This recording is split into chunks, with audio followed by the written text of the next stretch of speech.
তুলে নিয়ে এলাম। এসে একে ভালো করে যে ঠান্ডা জল দিয়ে প্রথমে ধুয়ে নিচ্ছি। আর পাঁপড়িগুলো এইভাবে খুলে নিলাম। শুধু পাঁপড়িটাই নেব। এই দেখুন কি সুন্দর কালার।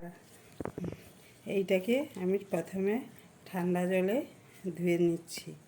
বাস জলটা ধুয়ে ফেলে দিলাম। এবারে এতে একটুখানি গরম জল, 1 চয়ের মতন গরম জল নিয়ে নিলাম। গরম জলে এটাকে 2-3 ঘন্টা ভিজিয়ে রাখবো। এই যে বন্ধুরা, আমি যে 3 ঘন্টা আগে সেই গোলাপ জলকে গরম জলে ডুবিয়ে রেখেছিলাম, দেখুন কি সুন্দর কালারটা হয়েছে। এইটার 3 চামচ দিয়ে দিলাম। এতে অ্যালোভেরা জেল,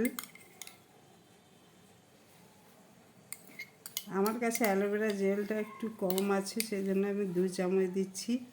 আর আপনারা এতে 3 চামচ দিলে ভালো হবে। আমার কাছে শেষ হয়ে গেছে আজকে।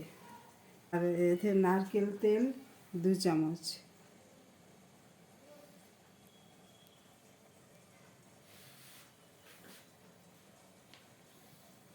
আচ্ছা বাস। আর এই ভিটামিন ই ক্যাপসুল 3টা।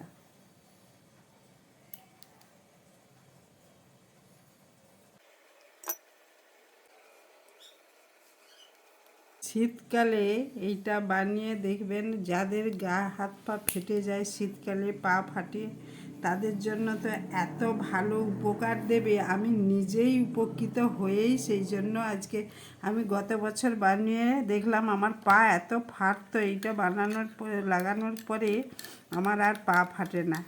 সেই জন্য আমি এবারে নিজে বানিয়ে তো ইউজ করতাম, তা ভাবলাম যে বন্ধুদের সবাইকে এটা শেয়ার করি।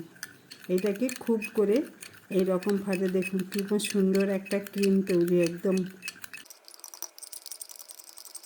দেখুন এত সুন্দর ক্রিম হয়ে গেছে।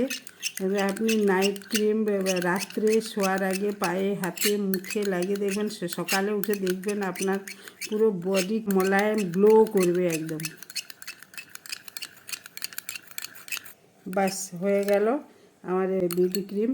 একে আমি 1 মাস, এখন এই শীতের দিনে তো কিছুই হবে না, 1 মাস রেখে ইউজ করুন। আর যদি গরম পড়ে যায় একটু ফ্রিজের মধ্যে রেখে দেবেন।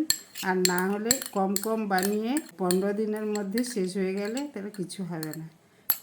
এই দেখুন কি সুন্দর কালার হয়েছে, একদম ন্যাচারাল বিউটি ক্রিম গোলাপ পাপড়ির জলের। আপনারা এইটা বানান এবং আমার ভিডিওটা যদি ভালো লাগে লাইক শেয়ার করবেন।